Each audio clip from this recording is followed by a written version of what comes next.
کس قسم کا ہے، وہ بیمار پڑ گئے، انہوں نے بیماری کا کہہ کر چھٹیاں لینے کی درخواست دے دی باقاعدہ طور پر وزارت قانون کو.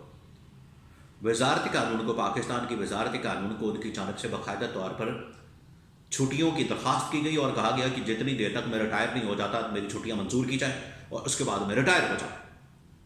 مطلب یہ ہے کہ وہ اس کیس کے اندر سزا ہی نہیں سزانا چاہ رہے تھے، اس کیس کے اندر وہ سزا ہی نہیں دینا چاہ رہے تھے. یہ اس بات کا صاف مطلب ہے. ابھی کو ہفتہ 10 دن پہلے کی بات ہے، وہ تو آ ہی نہیں رہے تھے. ان کی جانب سے تو چھٹیوں کی درخواست دے دی گئی اور انہوں نے کہا کہ یہ مجھ سے میرے سامنے نہ کیس کو لگائے، اب مزید میں اس کیس کو نہیں سننا چاہتا، مزید میں اس کیس کی پیروی نہیں کرنا چاہتا، مزید اس کیس کی میں ہیئرنگ نہیں کرنا چاہتا. اور انہوں نے بیماری کا کہا اور کہا کہ مجھے چھٹیاں دے دیں، مجھے جانے دیں. اب یہ کیا ثابت کرتا ہے؟ آپ اس بات کو سمجھیں. اسی سے آپ کو ساری کہانی سمجھ آ جانی ہے کہ جج محمد بشیر جن کے پاس اب 1 مہینہ ہے ریٹائرمنٹ کا، تو ریٹائرمنٹ سے پہلے ان کی جانب سے اس قسم کا فیصلہ لیا جانا، اور وہ خود کہہ رہے ہیں کہ میں چھٹیوں پر جانا چاہتا ہوں، میں اس کیس کی سماعت ہی نہیں کرنا چاہتا. لیکن اس کے باوجود عمران خان کے اوپر پریشر، یہ جج کے اوپر پریشر ہے عمران خان کو سزا دینے کا. تو یہ سزا تو سنا دی گئی اب عمران خان کو جج محمد بشیر کی جانب سے، اور کیا 14 سال کی قید بامشقت. آپ اندازہ کریں، اور اربوں روپے کے اس کے اوپر جرمانے بھی کر دیا. یہ 4-5 کروڑ کے جو تحفے تحائف ہیں، یہ 4-5 کروڑ سے زیادہ کے نہیں ہیں، اور اس کے اندر جو سزائیں دی جا رہی ہیں، جو جرمانے کیے جا رہے ہیں، وہ اربوں روپے کے ہیں. آپ اندازہ کریں اس معاملے کا، اربوں روپے کے جرمانے، قید بامشقت 14 سال عمران خان اور بشرا بی بی کو. تو یہ جو جج محمد بشیر ہیں، یہ تو مہینہ پہلے چھٹیوں پر جانا چاہتے تھے، لیکن ان کی چھٹیاں جو ہے کینسل کر دی گئی. اب آ جائیں دوسرے جج، اور جس وقت یہ فیصلہ سنایا گیا یعنی کہ کل عدالت کے اندر عمران خان آئے کمرہ عدالت میں، وہاں پر عمران خان کو لایا گیا. عمران خان کو یہ کہہ کر لایا گیا کہ آپ کی وہاں پر حاضری لگوانی ہے.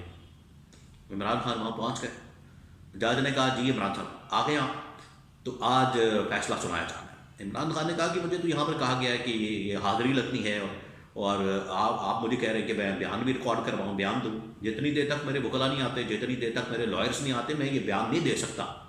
یہ عمران خان نے کہا. یہ کہنے کے بعد عمران خان چلے گئے. نہ وہاں پر عمران خان موجود ہے، نہ وہاں پر بشرا بی بی موجود ہے، نہ عمران خان اور بشرا بی بی کے وکیل موجود ہیں. جج اکیلے لگتا ہے وہاں پر عدالت کے اندر بیٹھے ہیں، اور انہوں نے سزا سنا کے تو اس کے بعد وہاں سے چلے گئے. کوئی بات نہیں ہو رہی، کوئی وہاں پر بندہ موجود نہیں ہے، کوئی ملزم موجود نہیں ہے، کوئی وکیل موجود نہیں ہے، کوئی ایسا معاملہ نہیں ہے جس سے آپ کو لگے کہ یہ ایک فیئر ٹرائل ہو رہا ہے. تو فیئر ٹرائل کی جو دھجیاں جس طریقے سے اڑائی جا رہی ہیں، اس کی یہ کلاسک اگزامپل ہے.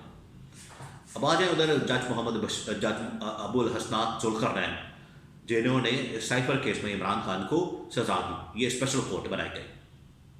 اب سائفر کیس جو ہے، اس کے اندر جو پاکستان کے جتنے ٹاپ کے لوئرس ہیں، وکلا ہیں، وہ بتا چکے ہیں کہ یہ سائفر کیس تو صفر ہے. سائفر کیس ایک صفر کیس ہے. اس کے اندر تو کوئی دم خم نہیں، کوئی وزن نہیں، اس کے اندر کوئی جان نہیں.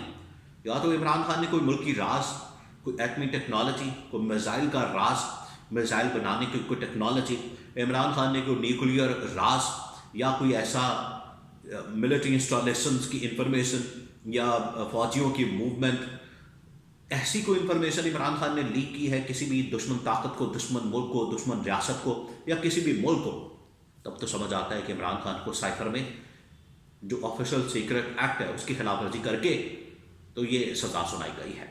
یہ پاکستان کے ٹاپ کے جو لائرز ہیں وہ یہ بات کر رہے ہیں. اس میں تو عمران خان کو ایک سائفر کے اوپر کہ اس نے گم کر دیا، چلے اس کی سزا بنتی ہے، اس کے علاوہ تو کوئی اور دفعات کے تحت کوئی اور کیس تو بنتا ہی نہیں، کوئی اور جرم تو بنتا ہی نہیں. لیکن پھر بھی عمران خان کو سزا سنا کے 10 سال کے لیے تو عمران خان کو اس کے اندر بھی سینٹینس دے دی گئی.